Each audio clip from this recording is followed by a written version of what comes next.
안녕하세요, 레이키스입니다. 오늘은 소니 A9의 터치스크린에 대해서 이야기를 좀 해볼게요. 일단 소니에서 터치스크린이 들어간 얘는 기존에도 있습니다. 뭐 A5100 같은 경우도 그렇고요. 최근에 A6500에도 터치스크린이 탑재가 됐고, 후속으로 또 나온 우리 A9 같은 경우에도 동일하게 터치스크린이 들어가 있는데, 이 터치스크린이라는 게 많은 변화가 있어요. 일단 A5100 같은 경우에는 제가 지금 기종을 가지고 있어서 보여드리진 못하지만, 글쎄요, 얼추 비교를 한다면 옴니아와 갤럭시 그 사이 어느 중간? 그 정도의 키감을 좀 가지고 있었던 것 같아요. 터치감이 좀 그랬던 것 같은데 상당히 좀 좋진 않았죠. 근데 A9 그리고 6500은 제가 안 만져봐서 모르겠습니다. 어쨌든 A9 같은 경우에는 제가 비슷한 느낌을 받은 기종은 저희 스튜디오에 잠깐 있었던 기종인데, 라이카 SL과 같은 기종이 있어요. 라이카 SL 같은 경우에도 전반적으로 터치스크린이 채용되어 있기 때문에 많은 것들을 할 수 있죠. 근데 전반적인 터치감이 얼추 비슷하지 않은가 라는 생각이 들고요. 실제 바디를 보도록 합시다. 오늘은 제가 85mm GM 렌즈를 마운트를 한 상태고요. 인물 사진을 찍는 사람이라면 아무래도 85mm 렌즈가 좀 주력이 되겠죠. 자, 바디를 켜보도록 할게요.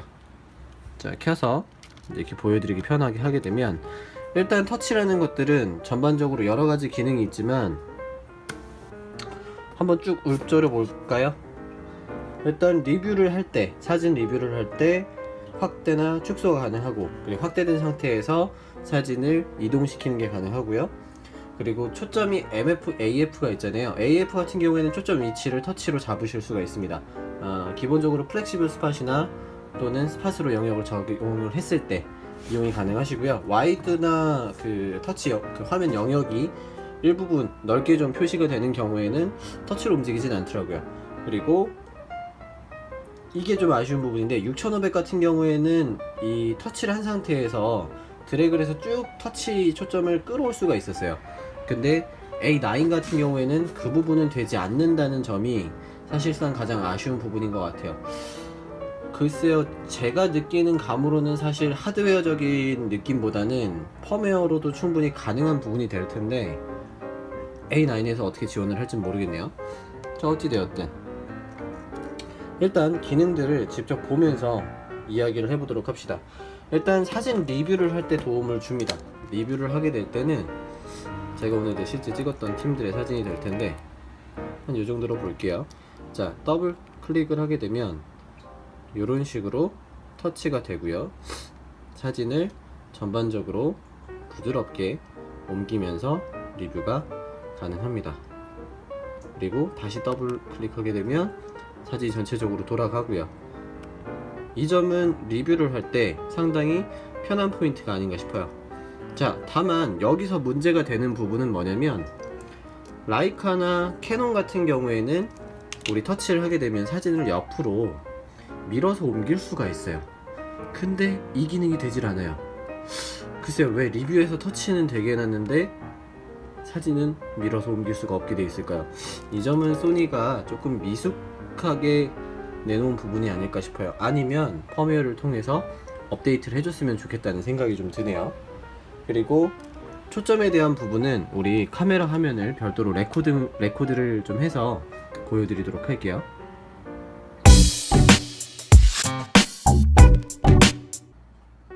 자, AF와 MFC에 어떻게 적용이 되는지를 한번 보여드리도록 할게요. 저 같은 경우에는 AF 온 버튼을 AF와 MF 변환으로 사용을 하고 있습니다. 지금은 이제 MF 상태로 해서 포커스 피킹이 진행이 되는 상태고요. 자, 이 상태로 저는 AF가 아닌 MF로 좀 진행을 해 볼게요. 자, 터치 스크린을 활성화 하시게 되면 더블 터치를 하면 터치한 영역이 자동으로 포커스가 확대되시는 걸 볼 수도 있고요. 이 상태에서 한 번 더 딥하게 필요하시면 옆에 있는 다이얼을 한번 눌러서 진행을 하시면 됩니다. 자, 이렇게 다이얼을 돌려서 초점을 맞추실 수 있고요. 이 상태에서 촬영을 하나 하시게 되면 결과물이 확실하게 확인이 되시겠죠. 자, 다시 한번 볼게요.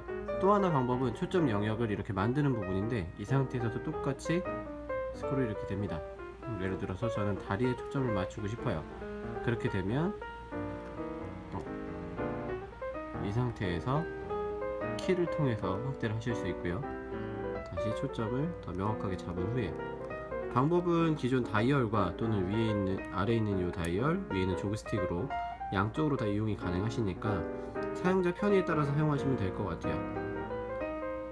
자, 우리 머리에 초점을 맞춰 봅시다. 맞추고 슈팅하게 되면 초점이 이렇게 명확하게 들어간 걸 볼 수 있죠. 리뷰 같은 경우에도 HDR2 기종 이후와 마찬가지인데, 초점이 맞아있는 초점 영역에 맞춰서 그 확대 부분도 동일하게 진행이 되기 때문에, 만약에 인물을 촬영하실 경우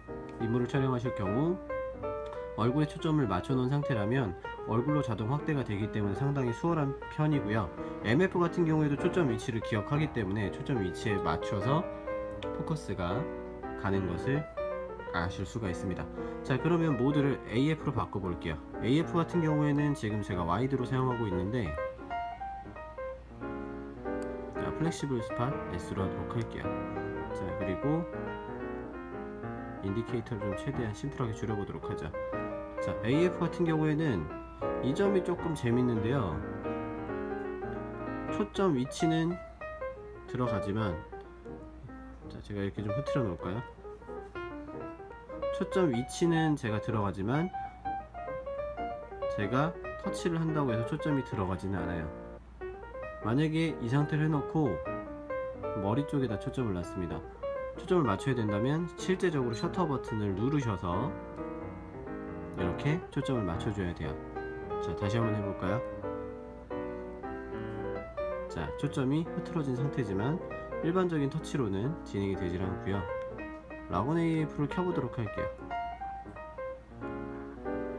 라곤 AF를 켜게 되면,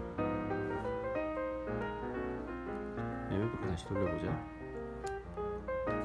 자, 제가 터치를 하는 순간 라곤 AF가 잡히면서 AF가 진행이 되는 점을 보실 수 있고요. 스크린에 보면 라곤 AF를 해제하는 기능이 있습니다. 그래서 이렇게 누르시거나 새로운 포커스 지점을 눌러주시면 포커스가 해제가 되겠죠. 자, 이렇게 잡아놓고 취소하고, 라곤 AF를 켜시게 되면 상당히 유용합니다. 그러니까 동체 추적을 위한 배려가 좀 우선으로 설계가 되어 있는 것 같아요. 다만 일반적인 싱글 AF 부분에 대해서는 조금 고려가 덜 되어 있기 때문에, 라이카 같은 경우에는 터치로드 AF가 바로 잡히거든요. AF-S, 싱글 AF 자체에서도 잡히는데, 아직 소니에서는 그 부분까지는 지원을 하지 않고 있는 것 같아요. 마찬가지입니다. 그 후지 같은 경우가 좀 유명하잖아요. 펌웨어를 통해서 새로운 카메라를 만들어낸다는 얘기가 있는데, 우리 소니도 불가능한 부분은 아닐 거라고 보여줘요. 근데 아직 이 부분에 있어서는 조금 미숙하지 않을까. 제가 유일하게 이번 리뷰 중에서 소니한테 조금 이건 아쉽다라고 하는 포인트가 이 터치 부분이 아닐까 싶어요. 일단 아까도 잠깐 보여드렸지만 사진을 옆으로 쓸어서 스크롤이 불가능하다는 점이고요. 물론 포커스 할 때 이렇게 확대가 되는 부분, 그리고 이런 스크롤이 되는 부분은 상당히 부드럽고 말끔하게 들어갑니다. 하지만 AF와 MF 영역에 있어서, MF는 그래도 좀 훌륭한 편인 것 같아요. 다만 AF 쪽의 터치스크린 영역에 대해서는 아직은 좀 기술이 부족하지 않나, 그런 생각이 좀 드는 것 같네요.